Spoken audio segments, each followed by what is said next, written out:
할렐루야! 날마다 새롭게 하시는 하나님을 찬양합니다. 하나님의 신령한 보호하심이, 우리 주 예수 그리스도의 넘치는 사랑이, 성령의 거룩한 인도하심이 충만한 하루 되시길 우리 주 예수 그리스도의 이름으로 축원드립니다. 4월 27일 화요일 아침 예배 성삼위 하나님께 올려드립니다.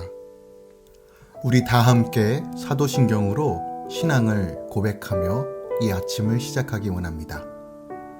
전능하사 천지를 만드신 하나님 아버지를 내가 믿사오며 그 외아들 우리 주 예수 그리스도를 믿사오니 이는 성령으로 잉태하사 동령녀 마리아에게 나시고 본디오 빌라도에게 고난을 받으사 십자가에 못 박혀 죽으시고 장사한 지 사흘 만에 죽은 자 가운데서 다시 살아나시며 하늘에 오르사 전능하신 하나님 우편에 앉아 계시다가 저리로서 산자와 죽은 자를 심판하러 오시리라. 성령을 믿사오며 거룩한 공예와 성도가 서로 교통하는 것과 죄를 사하여 주신 것과 몸이 다시 사는 것과 영원히 사는 것을 믿사옵나이다. 아멘. 오늘 하나님의 말씀은 역대하 11장 1절부터 12절까지입니다. 역대하 11장 1절부터 12절까지입니다. 르호보암이 예루살렘에 이르러 유다와 베냐민 족속을 모으니 택한 용사가 18만 명이라.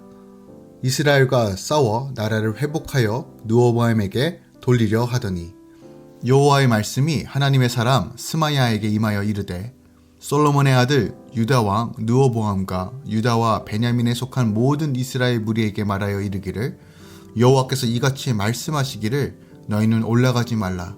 너희 형제와 싸우지 말고 각기 집으로 돌아가라. 이 일이 내게로 말미암아 난 것이라 하셨다 하라 하신지라. 그들이 여호와의 말씀을 듣고 돌아가서 여로보암을 치러 가던 길에서 되돌아왔더라. 르호보암이 예루살렘에 살면서 유다 땅에 방비하는 성읍들을 건축하였으니 곧 베들레헴과 에담과 두고아와 벳술과 소고와 압둘람과 가드와 마세사와 십과 아도라임과 라기스와 아세가와 소라와 아얄론과 헤브론이니 다 유다와 베냐민 땅에 있어 견고한 성읍들이라. 르호보암이 그 방비하는 성읍들을 더욱 견고하게 하고 지휘관들을 그 가운데 두고 양식과 기름과 포도주를 전축하고 모든 성읍에 방패와 창을 두어 매우 강하게 하니라. 유다와 베냐민이 르호보암에게 속하였더라. 아멘. 하나님의 말씀입니다. 솔로몬에 이어 새롭게 왕이 된 르호보암은 지혜로운 관료들의 충고를 무시하고 어리석게도 젊은 신하들의 충고를 받아들임으로써 백성의 세금 감면과 노역 경감 요청을 냉정히 거절합니다. 그 결과 르호보암이 이끄는 이스라엘 북부 10지파에게서 반역이 일어났습니다. 그뿐만 아니라 르호보암이 백성에게 보낸 역군의 감독 하도람이 돌로 쳐 죽임을 당하게 됩니다. 르호보암은 북부 10지파의 반역을 응징하기 위하여 세겜으로부터 예루살렘으로 귀환하자마자 자기의 통치권 아래에 있던 유다와 베냐민 지파에게 군대 소집령을 내려 전쟁을 준비합니다. 당시 르호보암은 자신의 교만으로 위기가 온 것을 인정하고 회개하며 하나님께 나아갔다면 하나님이 고난을 감해 주셨을 것입니다. 또한 다시 기회를 주심으로써 어떻게든 더 좋은 방향으로 하나님께서 인도해 주셨을 것이에요. 그러나 그는 하나님을 의지하기보다는 여전히 자기 중심적인 생각으로 문제를 해결하려고 했습니다. 오늘 이 모습을 통해서 다시 한번 우리의 삶을 점검해 봐야 합니다. 당시 르호보암은 유다와 베냐민 지파로부터 군대를 소집하고 18만 명이라는 군대를 이끌고 북이스라엘을 치려고 했습니다.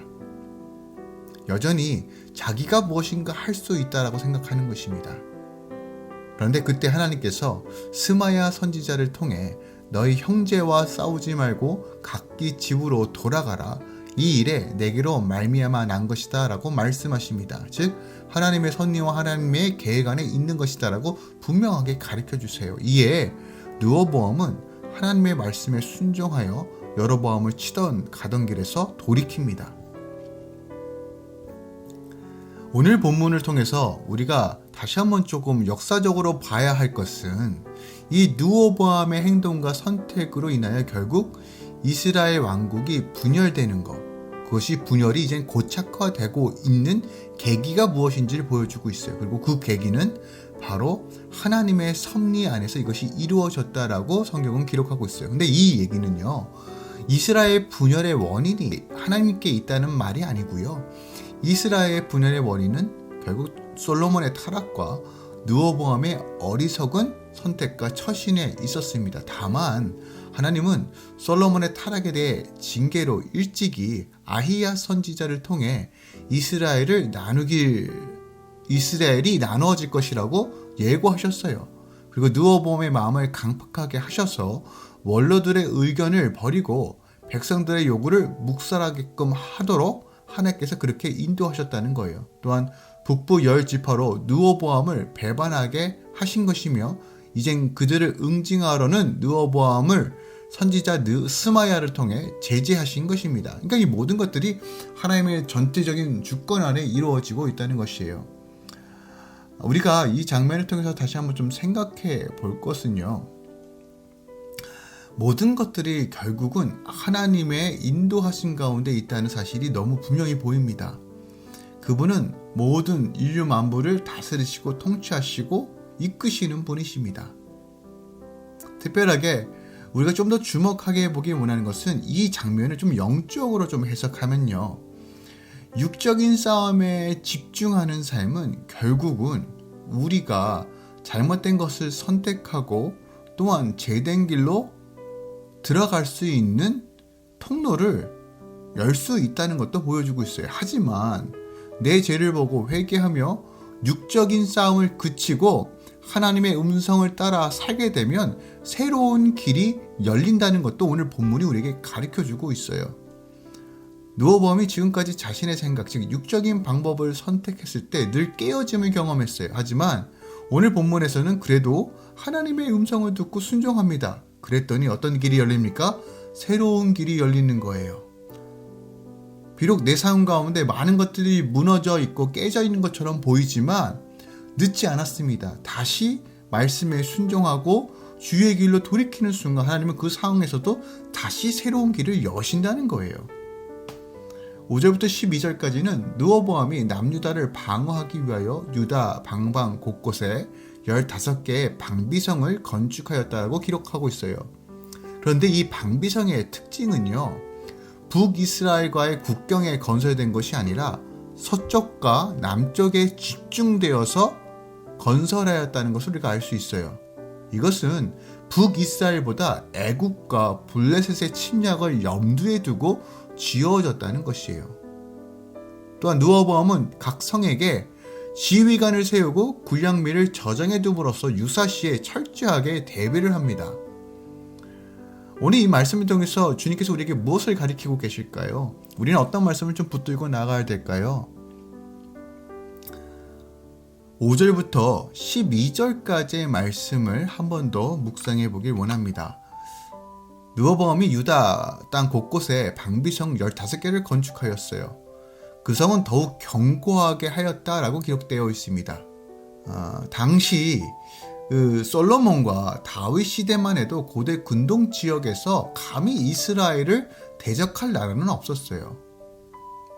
가장 부강했고 어떻게 보면 가장 큰, 가장 막강한 제국이라고 말할 수 있을 정도로 당시 다윗과 솔로몬 시대의 이스라엘 나라는 모든 열방에서 가장 강력한 나라였습니다. 그 이유는 하나님께서 지켜주시고 보호하셨기 때문에 그래요.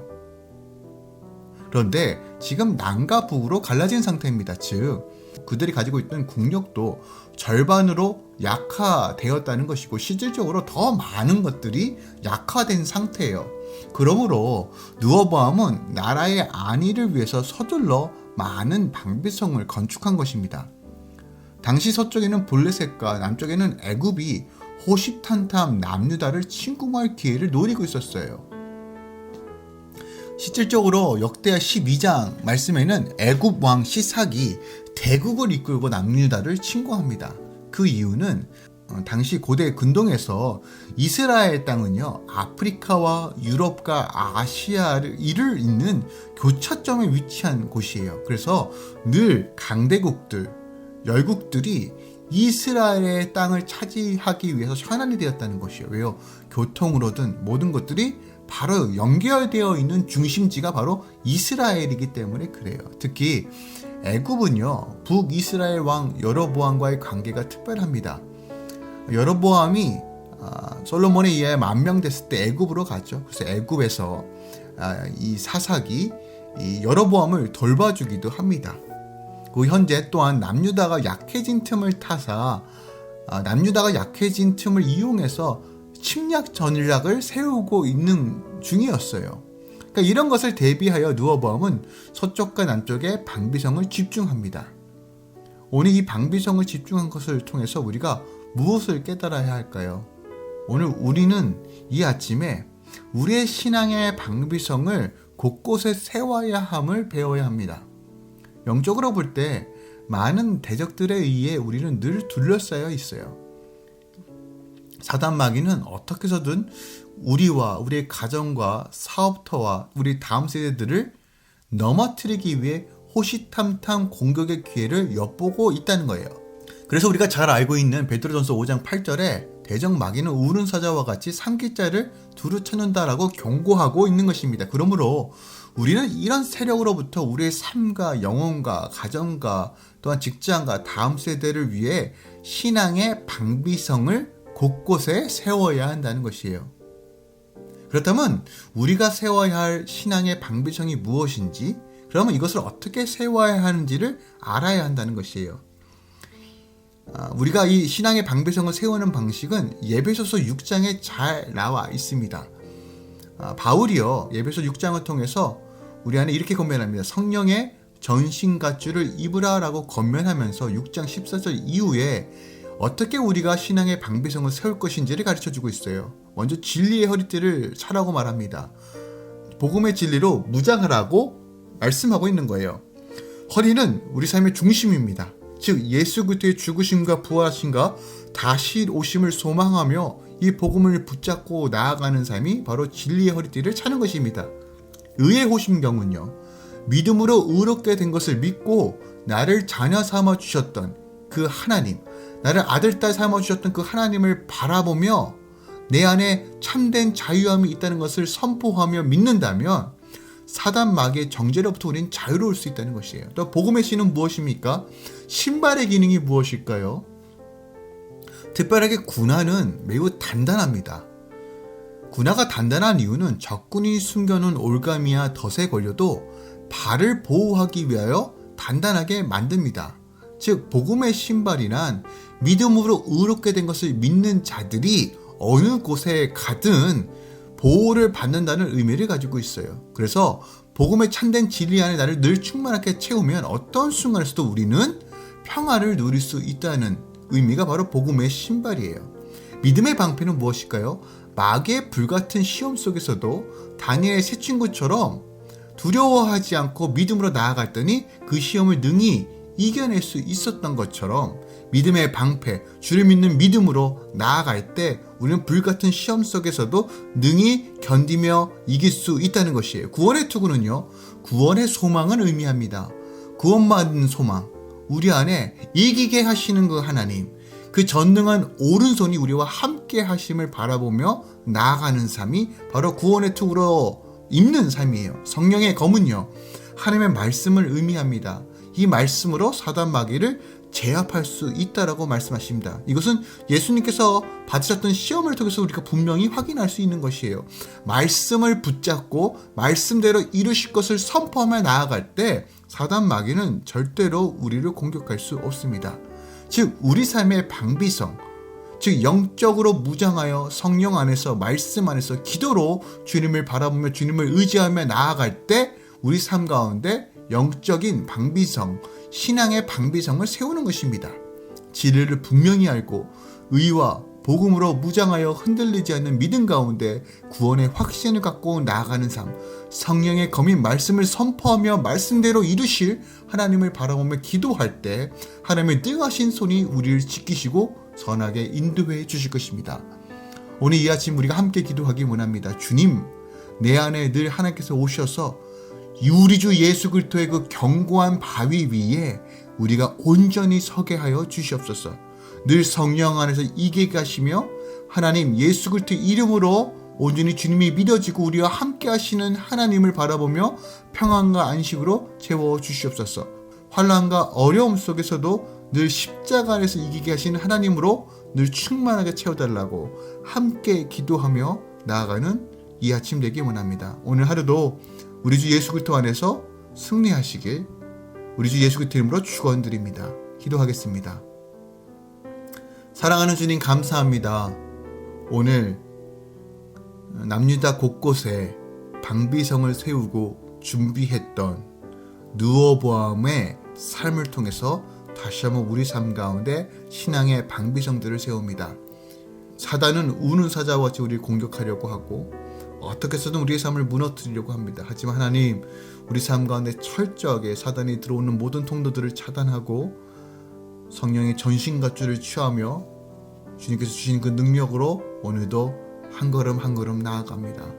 주님, 우리를 붙들어 주시고 강건케 하시고 새롭게 하시고 이 코로나 시대에서도 우리가 끝까지 믿음을 지키며 하나님 바라보며 믿음으로 승리할 수 있도록 역사하여 주시옵소서. 주님, 몬댕 교회 가정을 위해 기도합니다. 특별하게 주님, 이지은 성도를 불쌍히 여기시고 또한 남편 이찬성, 또한 자녀 채연이와 채원이를 긍휼히 여겨 주시옵소서. 특별하게 주님, 이 코비드 상황 가운데 참 많은 것들이 힘겹고 뜻대로 되지 않은 상황 가운데 있지만 하나님의 평안과 안식으로 채워주셔서 생각과 마음이 하나님의 기쁨으로 채워주시옵소서. 모든 정신과 생각을 공격하는 악한 것들의 모든 통로들을 차단시켜 주시고 예수 그리스도의 신령한 보혈로 주님 그 가정을 덮으시고 이 가정을 덮으시고 두 딸을 덮어 주시옵소서. 특별하게 주님, 이 캐나다 거주의 문제, 비자의 문제, 영주권의 문제 가운데 하나님께서 순탄케 하시고 이 모든 것들이 전능하신 하나님의 손에 있사오니 주님께서 이 시간을 견디고 이길 수 있는 믿음을 허락해 주시고 모든 환경을 열어주셔서 그 가운데 온전히 하나님의 기쁨으로 올려드릴 수 있는 거룩한 딸로 또한 이 가정 가운데 하나님의 기름 부으심으로 채워 주시옵소서. 주님, 정호경 성도와 또한 윤성을 위해 기도합니다.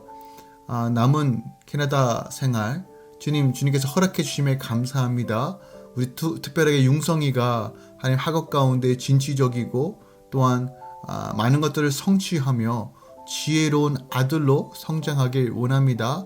하나님께서 좋은 사람들 붙여주셔서 학업에서도 탁월하며 또한 이곳에서 우리 주 예수 그리스도 안에서 날마다 성장하며 믿음으로 걸어갈 수 있도록 역사하여 주시옵소서. 특별하게 주의 딸 정호경 성도를 주님께서 붙들어 주셔서 마음과 생각과 기쁨과 감격을 채워주시고 늘 예수 안에서 걸어가는 기쁨이 무엇인지를 날마다 발견하는 소중하고 또한 간절한 그 마음 가운데 주님의 얼굴을 구하며 나아가오니 하나님께서 찾아와 주셔서 말씀해 주시고 어루만져 주시고 채워주시고 또한 주의 딸을 통해서 예수의 능력과 복음이 흘러갈 수 있는 도구로 사용하여 주시옵소서. 이제는 우리 주 예수 그리스도의 은혜와 우리 하나님 아버지의 놀라우신 사랑과 성령님의 내주교통 충만 역사하심이 결단하고 주님 바라보며 신앙의 방비성을 세우고 눈을 들어 주님만 바라보며 의지하는 모든 주의 성도들의 삶 가운데 이제부터 영원까지 함께 있을지어다. 아멘.